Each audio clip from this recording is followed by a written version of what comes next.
Live from New Delhi, you're watching DD India Newshour, India's voice to the world. I'm Amritpal Singh. Coming up in the next 1 hour, India voices grave concern over hostilities against minorities in Bangladesh, condemns the recent killings of Hindu youths, says perpetrators must be punished. Prime Minister Narendra Modi interacts with PM Rashtriya Bal Puraskar awardees on the Veer Bal Divas, says Gen Z and Gen Alpha should shoulder responsibility of making India developed by 2047.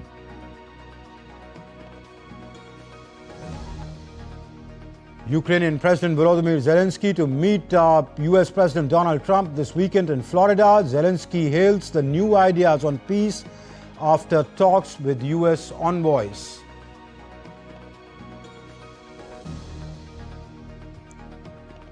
And Malaysia's ex-Prime Minister Najib gets 15 years in jail in the 1MDB graft case.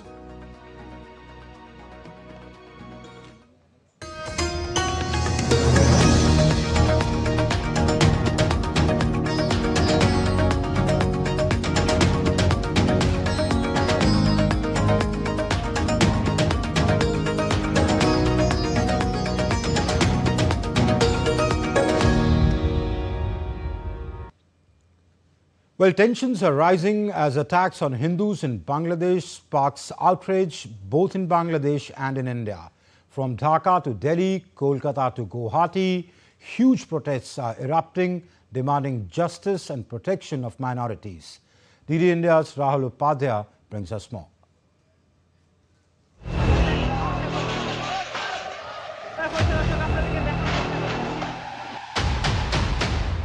In Bangladesh's capital Dhaka, Hindu groups staged a large-scale protest outside the press club. Demonstrators formed a human chain demanding justice for Hindu men lynched in recent mob violence and demanded capital punishment for the attackers. The protest reflects rising insecurity among Hindus and other communities in the wake of brutal lynching of Dipu Chandra Das and the subsequent killing of 29-year-old Amrit Mondal in Rajbari district, who was attacked and killed by locals on Wednesday. The anger has spilled across India as well, sparking protests in every region. In the north, Hindu organizations gathered in Jammu's Arispura to denounce the violence in Bangladesh. The northeast witnessed the Bengali United Forum rallying outside the Bangladesh High Commission in Guwahati.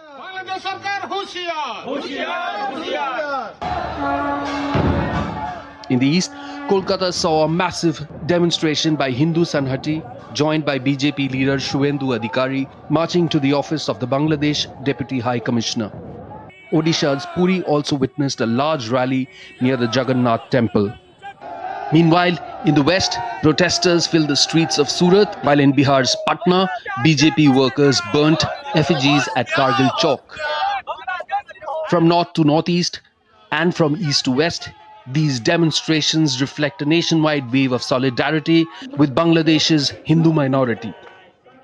Meanwhile, India on Friday strongly condemned the recent incidents of lynching of 2 Hindu men in Bangladesh, with the Ministry of External Affairs expressing deep concern over what is described as unremitting hostility against minorities in the neighboring country. The unremitting hostility against minorities in Bangladesh, including Hindus, Christians and Buddhists, at the hands of extremists is a matter of grave concern. We condemn the recent gruesome killing of a Hindu youth in Mymensingh and expect that the perpetrators of the crime would be brought to justice. MEA spokesperson Randhir Jaiswal also said India has consistently raised concerns over the attacks on minorities and rejected what is called a false narrative being pushed by Bangladesh's interim government on such incidents. We have rejected the false narrative that has been projected in Bangladesh. You would understand that law and order or security situation or the developments that are happening in Bangladesh is the responsibility of the government of Bangladesh, and to portray a narrative where things go in some other direction is completely false, and we reject that. Earlier, on the occasion of Christmas, Bangladesh's former PM and Awami League leader Sheikh Hasina lashed out at the Muhammad Yunus-led interim government in her country and accused it of perpetrating unspeakable atrocities against non-Muslims. With anger rising over a series of brutal attacks on Hindus, Dhaka's interim government now faces intense scrutiny over its treatment of minority rights. The pressing question is whether justice will be served and if Bangladesh's minorities can hope for safety in the days to come. With Rahul Upadhyay, Amit Mukherjee for DD India. Meanwhile, the leaders and activists of the Inqilab Moncho on Friday blocked the Shahbag intersection in Dhaka, demanding justice for the killing of Sharif Osman bin Hadi. The protests began after Jummah prayers and continued into the afternoon, with people from different sections of society joining the blockade. Demonstrators chanted slogans calling for accountability and warned that their movement would continue until those responsible for the killing are brought to justice. Similar protests were also held in Chattogram a day earlier, where speakers criticized the authorities for failing to arrest the prime suspects weeks after the killing and reiterated demands for swift justice.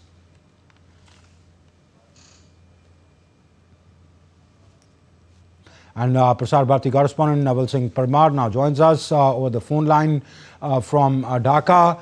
Naval Singh, give us a sense of another killing after Dipu Chandra Das was lynched in a horrific manner. What is happening there? What is the situation on the ground? Is the mob running riot on the streets of various cities of Bangladesh?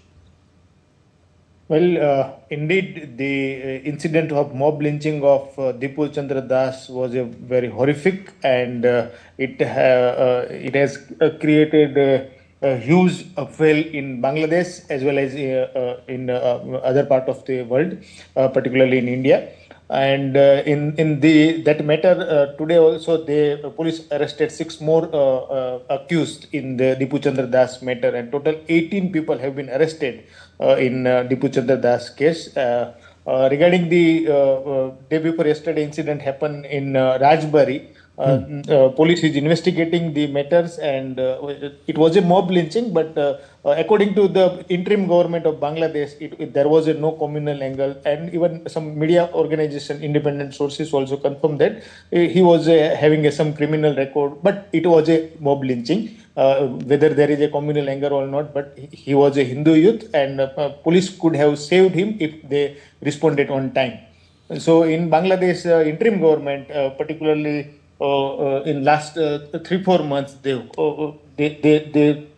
they are failed to provide security to the all section of society, not only the minority but medias and liberal people and those who are not supporting, or those who are saying something against the fundamentalists. They are oppressed, they are harassed, they are mob lynched, they are even murdered, and even many journalists are in jail under the pretext of various laws like anti-terrorism act and sedition charges like that. So the government, Yunus administration,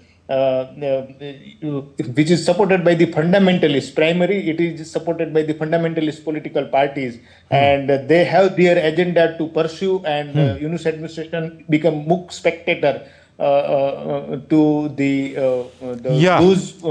and it has given a free hand to the mob. But in last 2-3 days, the scenario changed in Bangladesh after the attack on media. Now Bangladeshi media united against the fundamentalist and the atmosphere of intimidation. Media is taking a strong stand on the violence against the any section of society, be it with the minority or media or vulnerable section of society, and that due to that there is a action seen from the Yunus administration, and several social media account of the prominent youth leader, so-called prominent youth leader, who were instigating the mob it has been banned now, and some of them have been banned, as well as many. All right. So whether the authorities are cracking down or not, but at least they are being seen as cracking down. Naval Singh, give us a sense of it's, as you said, it's not just the Hindu groups or the minority groups. It is the media now taking it up. It is activists taking it up. It's civil society taking it up. There were huge protests in Dhaka today.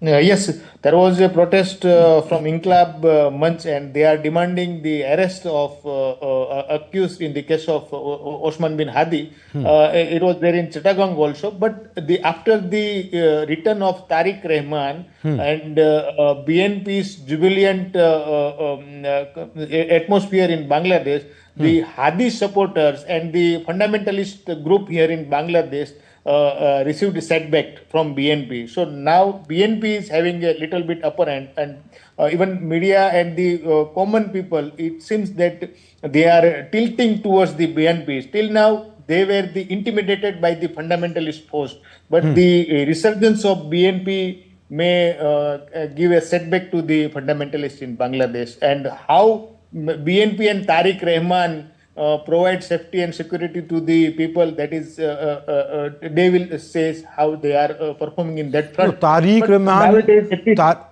Rahman will provide security when his government comes in power. But give us a sense of, though he thanked Muhammad Yunus for providing him the kind of security, but if the mob is ruling the streets, Tariq Rahman's life could be under threat itself, because he is the only force which is a challenge to these fundamentalists. In fact, everyone here in Bangladesh fear that they are not safe. So that is the kind of, not only Tariq Rahman, but he may be a target. He can anyone can be a target in Bangladesh, as the many criminals are now free. They have weapons. They are running on the streets and road of Bangladesh. So no one can say that they are safe and secure. So this is the kind of atmosphere. Okay, let me ask you one unrelated question, but important in the context of the political developments there. How is Tariq's mother doing? How's the Begum doing? She is hospitalized. She is very critical as per the latest medical bulletin in her health scenario, and she was on ventilator, and she is in critical condition. Okay. Interesting days ahead. Let's see how it all unfolds. But many thanks, Naval Singh Parmar, for joining us for the moment. Thank you. And still to come up on DD India Newshour, US confirms strikes on IS-linked groups had Nigerian approval. This was the attack.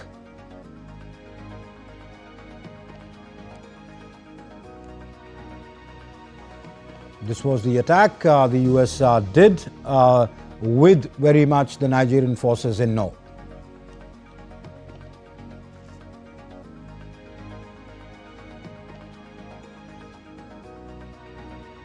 Explosions at an Alawite mosque in Syria's Homs kills 8. Islamist militant group claims responsibility.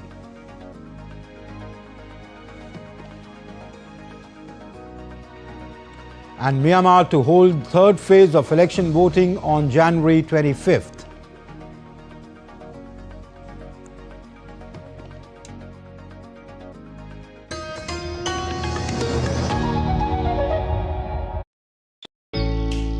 Jharkhand will mesmerize you with majestic nature, rich heritage and colorful culture. Hello. Johar. It fits perfectly. Thank you. Full workout हो गया. Ready?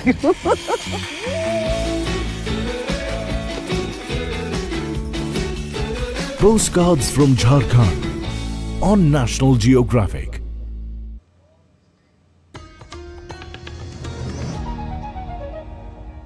You're watching DD India Newshour. I'm Amritpal Singh. After the United States military's Christmas Day airstrikes targeting the Islamic State-linked militants in Nigeria, the West African nation has signaled more joint military action. This comes even as the debate continues over the framing of the conflict and its religious dimensions.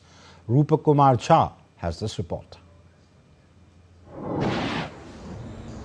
After the United States forces carried out Christmas Day airstrikes targeting Islamic State-linked militants in country's northwest, Nigeria has signaled that further joint military action with the United States could follow.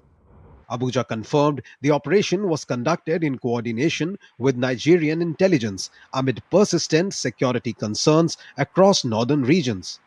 Nigeria's military said that the precision strikes hit identified ISIS-linked elements in Sokoto state, an area increasingly affected by violence.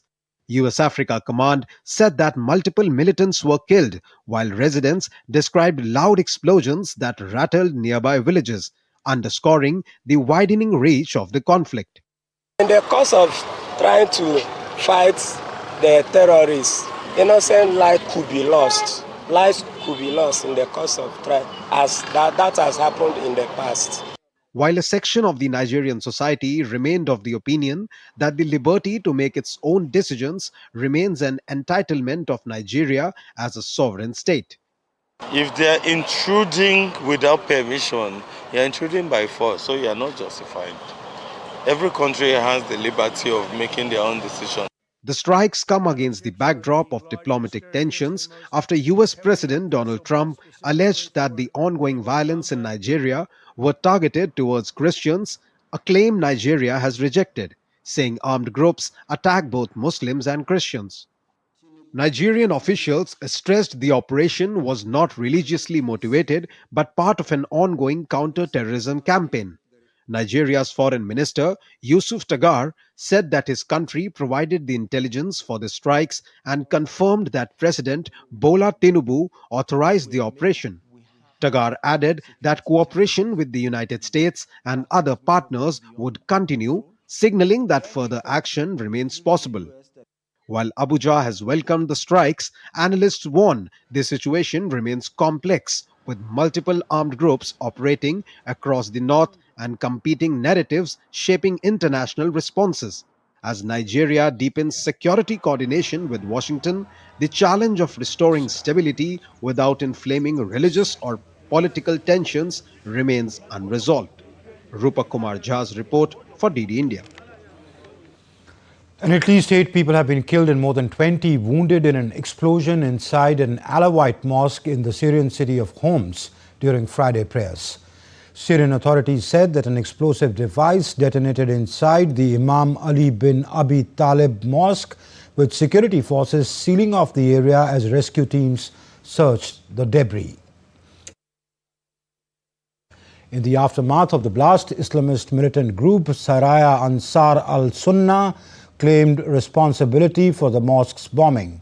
Syria's foreign ministry condemned the blast as a terrorist crime. Regional countries including Saudi Arabia, Lebanon and Qatar also condemned the attack. Syria has been rocked by several episodes of sectarian violence since longtime leader Bashar al-Assad, who himself was an Alawite, was ousted by a rebel offensive last year and replaced by a government led by the members of the Sunni Muslim majority. A Palestinian killed 2 people in a stabbing and car ramming attack in northern Israel on Friday, triggering the defense minister to threaten a crackdown on the assailants' village in occupied West Bank. Israel's emergency services said that one man, aged around 68, had been run over and had died. Israel's public broadcaster said a woman aged around 20 had been stabbed to death. Further, 2 people suffered mild injuries. Israeli police said the alleged attacker was a Palestinian resident of West Bank.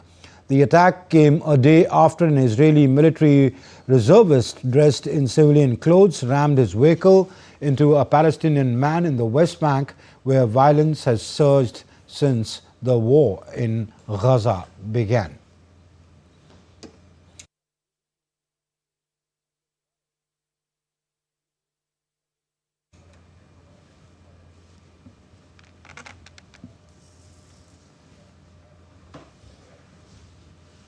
US President Donald Trump is set to meet Ukrainian President Volodymyr Zelenskyy soon in Florida. The meeting is aimed at resolving the Russia-Ukraine conflict after Zelenskyy revealed a new 20-point US-led peace plan. DD India's Adamya Mishra has more.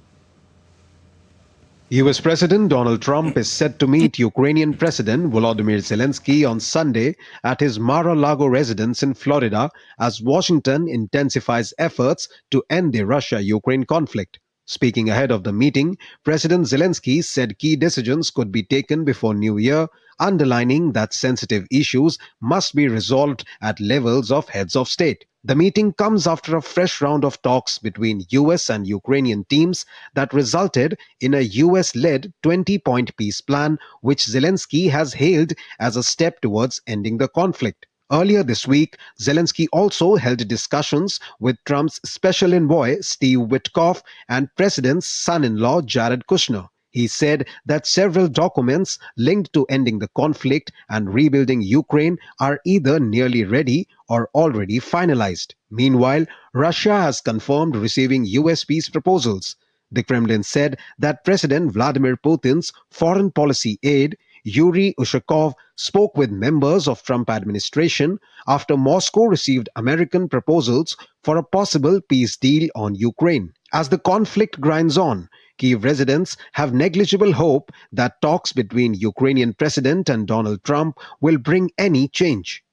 I don't expect any dramatic changes. The strikes will continue, but I sincerely hope their intensity will decrease and that over time things will gradually subside.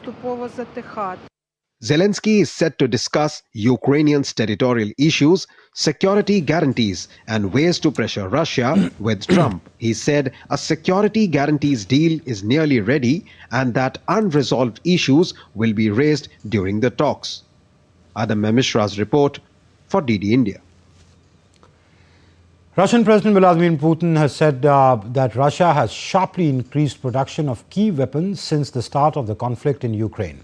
At a meeting held in Moscow on development of Russia's defense industry, Putin said that missile and artillery production in Russia rose by 9.6 times, communication and electronic warfare equipment by 12.5 times, body armor by 17.9 times, and ammunition over 22 times. Putin also said that the surge reflects the work of Russian military industry and it underscores the country's focus on strengthening its forces. Now shifting focus to the Asia Pacific. Malaysia's former Prime Minister Najib Razak was jailed on Friday for a further 15 years and fined $2.8 billion for power abuse and money laundering in the biggest trial of the multi-billion-dollar 1MDB scandal, a ruling that could have big political ramifications. Malaysia and the US investigators say that at least $4.5 billion was stolen from One Malaysia Development Berhad, a state fund Najib co-founded in 2009 during the first of his 9 years in power in the Southeast Asian country. Following the verdict, Najib urged Malaysians to remain calm, saying he would continue his struggle through lawful means. Najib's representative lawyer Muhammad Shafi Abdullah spoke to the media expressing disappointment of their side towards the judgment. He also showed optimism towards taking the case to the Court of Appeal. While we are disappointed, we are more agitated, not in a bad way, but agitated to do better in the appeal, because by Monday we will file the appeal. We kept on being disappointed with every point that was handed down by the learned judge. Preparations are underway in Myanmar as its military-led administration is set to hold a multi-phase general election, even as the civil war rages across large parts of South Asian country. Voting will be held in phases on Sunday in 102 townships, on January 11th in 100 townships, and January 25th in 63 townships, covering a total of 265 townships out of a total of 330. The junta chief has acknowledged polls will not be nationwide. Only 6 parties are competing on a national level, with 51 contesting with a single region or state. Many parties that ran in the past 2 elections have been disbanded, and anti-junta rebels have refused to take part. Dates for counting and results have not been published yet or publicized yet. Meanwhile, Myanmar's junta said it will lift a curfew imposed on Yangon since its 2021 coup. Thailand's defense minister will join the ongoing talks with Cambodia on Saturday that could lead to a truce, the Thai premier said on Friday, as border clashes between the two neighbors continued for a third week. Thai premier said that if defense minister is able to come to an agreement with his Cambodian counterpart, the two countries will make a deal in line with the previous pact brokered with the help of US President Donald Trump following a previous round of clashes in July. Thai and Cambodian officials have been holding parleys at border crossings since Wednesday's hostilities between the two countries continued. The ceasefire broke down in early December with at least 98 people killed on both sides and more than 500,000 people displaced. Thailand and Cambodia have accused each other of moves that led to the breakdown of the July truce, which was expanded into a wider agreement in October to help settle the conflict.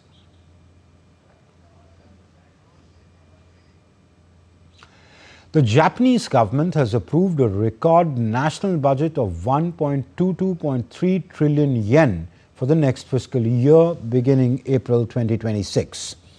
The massive spending plan will fund higher defense outlays and rising social security costs as Japan continues to grapple with persistent inflation. The move has also raised market concerns that Prime Minister Sanae Takaichi's expansionary spending agenda could further add to the country's already heavy public debt burden. Let's now take a look at other stories making news around the world. In the Virunga Mountains, the mountain gorilla population has grown from 242 in 1981 to more than 1,000. Rising numbers have led to increased conflict between the gorilla clans, often with fatal consequences for the infants. The gorillas also face ongoing threats from climate change and poaching, particularly in Uganda. In Chile's Magallanes, the ozone layer dropped to around 200 Dobson units, its lowest level in 5 years.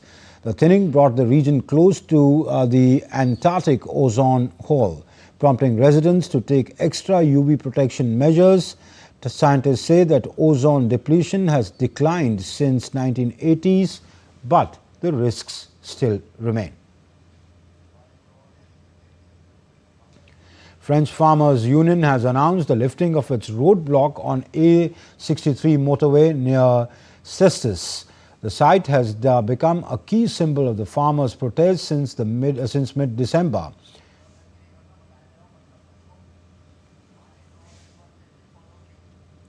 Kosovo's oldest cinema in Prizren has been shut for years, and its deteriorating condition reflects political deadlock and stalled funding. Once a cultural landmark, the cinema has become a collateral damage in a prolonged crisis. And still to come up on DD India Newshour, we discuss the deteriorating situation in Bangladesh with a special guest on the show. India unveils its first organized crime network database to track terror links of organized criminals. And the 21st anniversary of the 2004 Indian Ocean tsunami observed.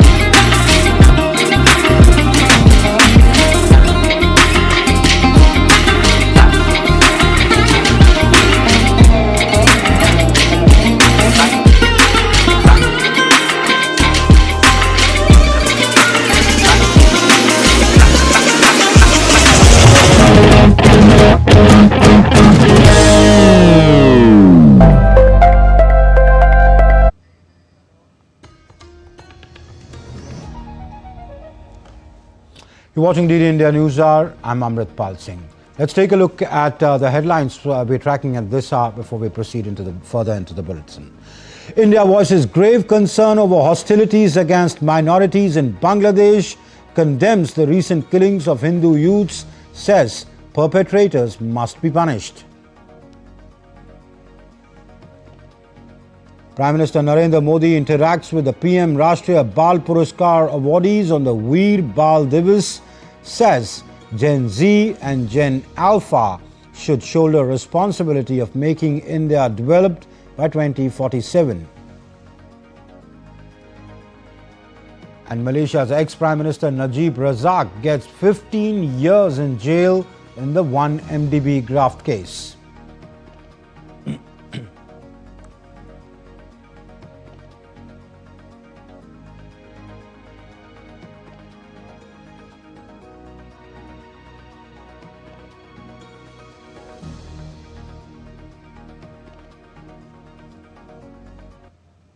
So the situation in Bangladesh is deteriorating by the day. What is causing that? Why is the Muhammad Yunus-led interim government not able to control it? To talk about that, I'm joined by Pinakarajan Chakrabarti. He's the former Indian High Commissioner to Bangladesh. Ambassador Chakrabarti, thank you for being on the show. 2 savage, horrific lynchings in 1 week. What is happening in Bangladesh? Is the Muhammad Yunus government incompetent of handling the situation, or is it they are in cahoots with the mobs on the street? Probably both, but let's not, let's go back a bit, and I wanted to say that this is nothing new. This has happened before in Bangladesh. It's been happening since 1947, and I think, and it keeps spiking depending on the situation there.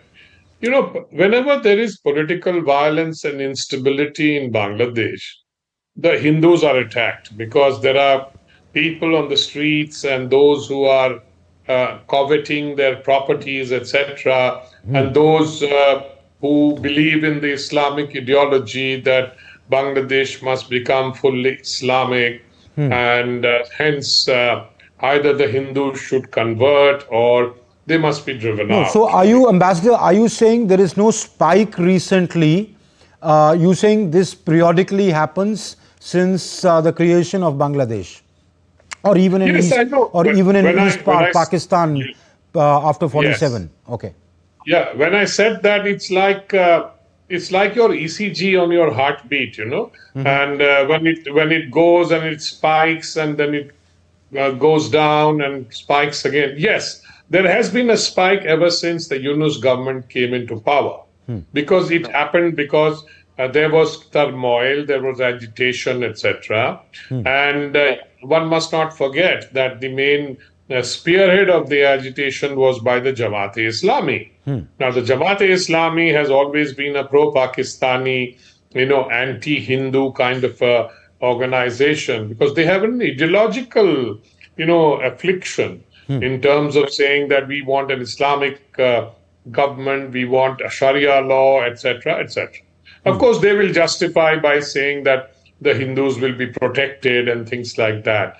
But we all know what it means, that you will be protected if you are, for example, you are, you know, you accept your second-class citizenship. What has happened in Pakistan, for example?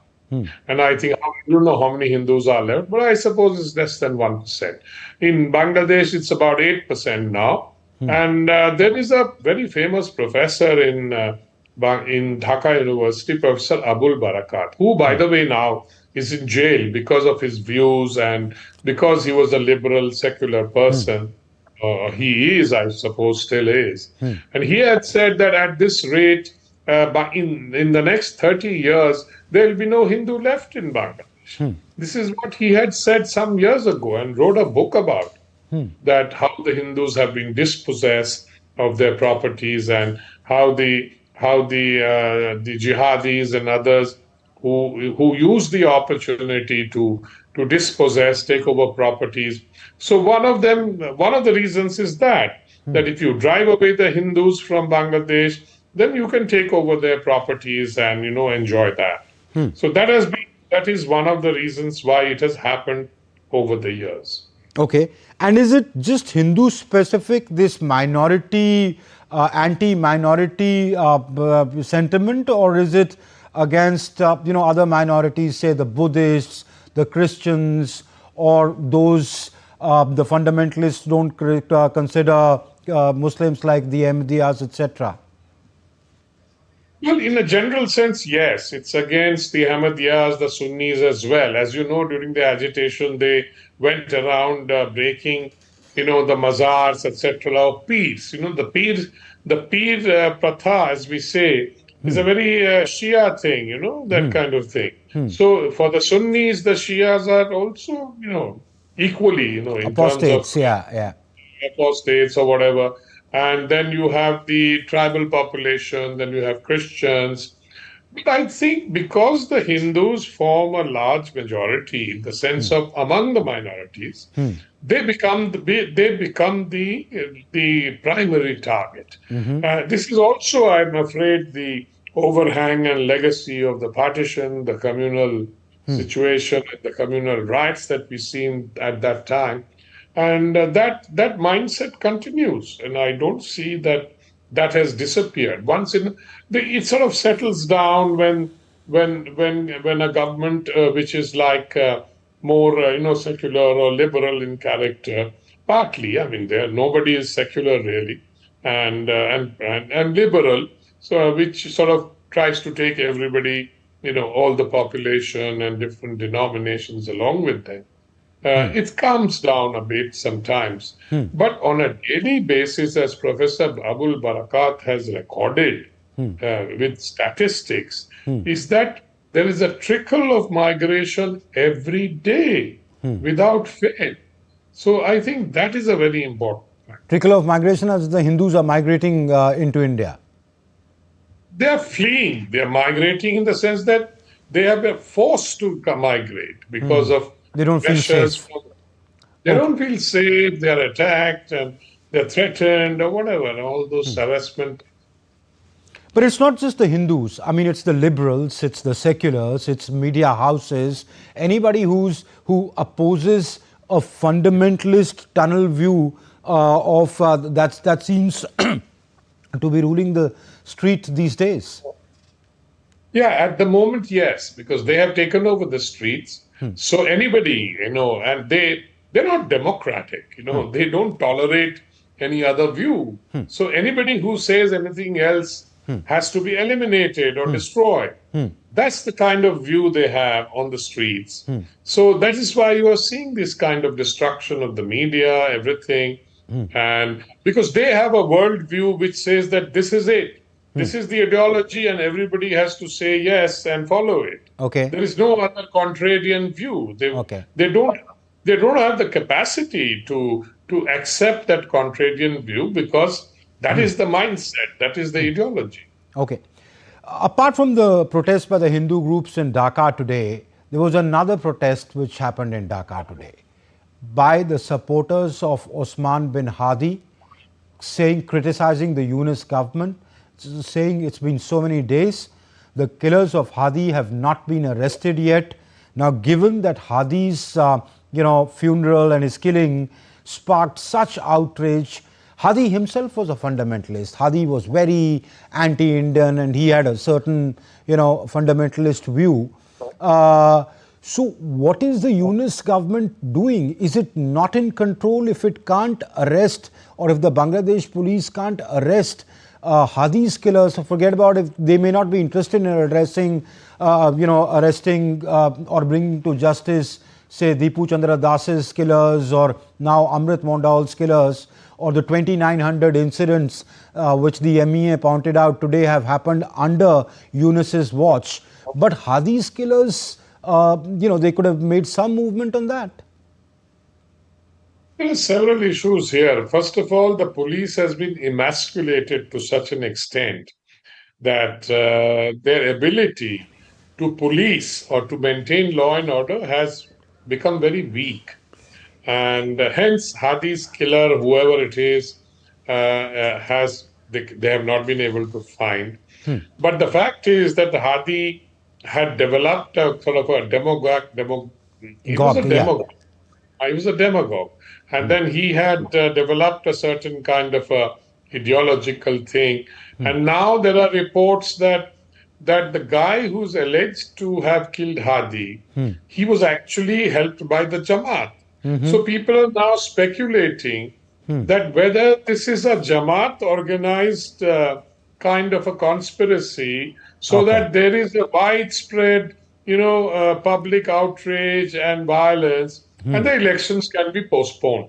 No, this could be, and Professor Yunus may be. Why would Jamaat want to postpone the elections? Because do they sense they're not coming into power? Look, Jamaat has never won more than 10 to 12% of the votes. But now it's different. Now the atmosphere is different. Now you're right. It's different, and they expect a little more in terms of votes. But they are still not confident that they will be able to get a majority.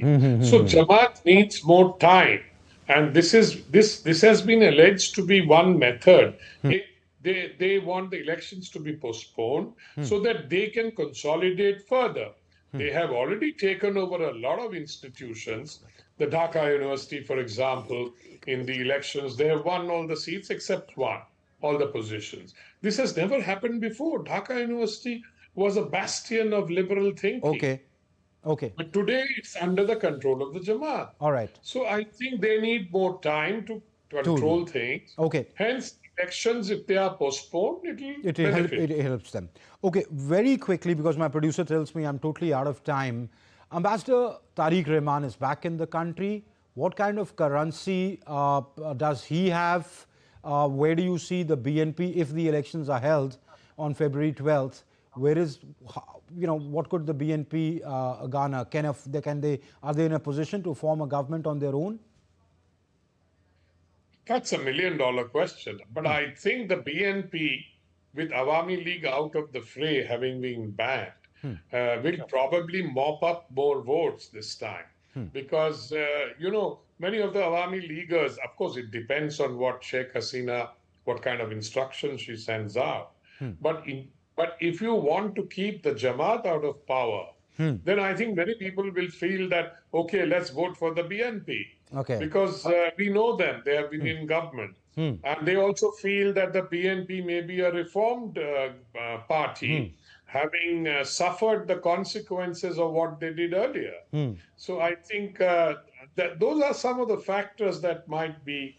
And of course, they are a lesser devil than the Jamaat. So, I mean, more moderate than the Jamaat. So that probably augurs well for at least the larger society of Bangladesh, which broadly still has some leanings towards a secular, inclusive society, which is good for Bangladesh in the first place, but for the region at large. Ambassador Pinak Chakrabarti, we'll have to leave it there. Thank you very much for being on the show and sharing your insights with us. Thank you. And Prime Minister Narendra Modi on Friday called on President Draupadi Murmu at the Rashtrapati Bhavan. The President's office shared pictures of the meeting in a post on X.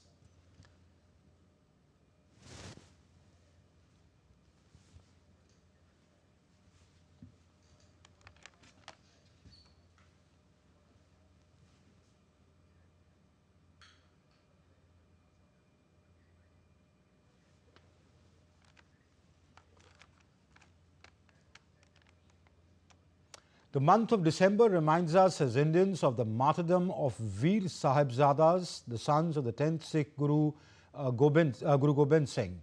The Sahibzadas sacrificed their lives to uphold truth and dharma.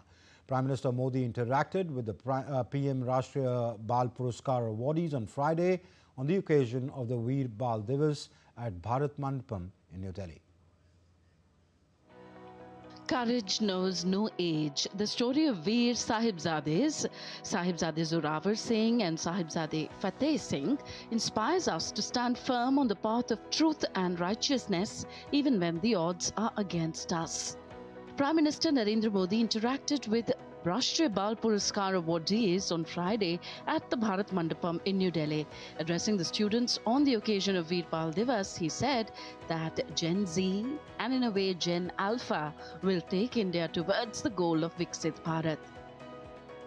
अब हम भारतीयों के बलिदान, हमारे शौर्य की स्मृतियां दबेगी नहीं।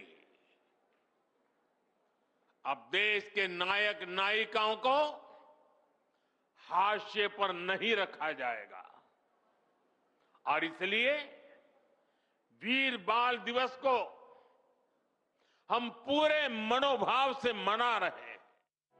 President Draupadi Murmu earlier presented the awards to 20 children from 18 states and union territories for their exceptional bravery in times of crisis. The awards included a medal, citation and 100,000 rupees in cash. जिस देश के बच्चे देश प्रेम की भावना और ऊंचे आदर्श से भरे होते हैं, उस देश की मानवता सुनिश्चित रहती है। ऐसे प्रतिभाशाली बच्चों के बल पर भारत को विश्व पटल पर चेस पावर हाउस माना जा रहा है। The stories of these awardees are nothing short of awe and wonder. Maharashtra's 17-year-old Divyang innovator Arnav Anupriya Maharshi has developed an AI-based hand paralysis rehabilitation tool, while Uttar Pradesh's Pooja developed a shaft dust separation machine.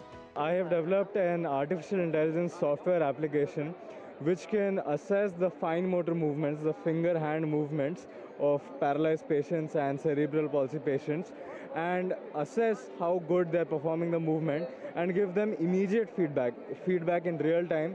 मैं उत्तर प्रदेश के बाराबंकी जिले के एक छोटे से गांव डलेकपुरवा में मैं रहती हूं। मैंने बनाया था भूषा धूल पृथक्करण यंत्र। मेरी छात्रा यहां तक पहुंची है तो एक शिक्षक के लिए इससे अच्छा क्षण हो ही नहीं सकता कि आज मेरी पूजा को आज प्रधानमंत्री राष्ट्रीय बाल पुरस्कार से सम्मानित किया गया है। I am a swimmer. I was India's youngest Olympian at Paris 2024 and India's youngest athlete at the 2023 Asian Games. Among the other awardees, Kerala's 11-year-old Mohammad Sidan P saved his two friends from electrocution, while 9-year-old Ajay Raj from Agra saved his father from a crocodile attack. मेरे बाबा चिम्मल के किनारे बकरियां चराने गए, उसी समय प्यास लगी तो पानी भर रहे, इसलिए मगरमच्छ ने पैर पकड़ लिया तो लाए तो मैं लाठी लेके कूद गया और उसने 10-15 लाठी मारी। वो माना नहीं तो मैंने उसकी आंख में लाठी मारी तो वो भाग गया, इसलिए मेरे पापा की जान बच गई। Mizoram's 9-year-old singer Esther Lalhuvami Namte captured national attention with her patriotic renditions. जहाँ वहाँ सारा जहाँ देख लिया है, कहीं भी तेरे जैसा कोई नहीं है, अस्सी नहीं 100 दिन दुनिया घुमा है, नहीं कहे तेरे जैसा कोई नहीं, मैं गया जहाँ भी बस तेरी याद थी, जो मेरे साथ थी मुझको तड़पा थी रुलाती, सबसे प्यारी तेरी सूरत प्यार है बस तेरा प्यार ही, माँ तुझे सलाम, माँ तुझे सलाम, मामा तुझे सलाम। Thank you. The Pradhan Mantri Rashtriya Bal Puraskar is the highest civilian honor for children in the country. It inspires the young and the old to conquer fear with courage and rise above one's shortcomings to contribute to society and the nation as a whole. Tanvi Taneja for DD India. In a decisive boost to India's fight against organized crime and terror-linked networks, India on Friday launched its first ever national-level organized crime network database, which is a landmark initiative aimed at dismantling criminal syndicates that have repeatedly compromised internal security. Union Home Minister Amit Shah inaugurated the database in the Anti-Terror Conference 2025 in New Delhi, a two-day annual event being organized by the country's anti-terror unit, the National Investigation Agency. Developed by the NIA, the database creates a centralized digital repository of government-owned weapons that have been stolen, lost, looted or recovered from state police forces and central armed police forces. The high-level committee probing the Indigo fiasco has submitted its confidential report to the aviation authorities. Led by Joint Director General Sanjay K. Brahmane, the 8-member panel has concluded its probe into the recent incident. While the findings are not public, this report is the key next step. It will determine the official narrative on what went wrong and who was responsible for planning failures.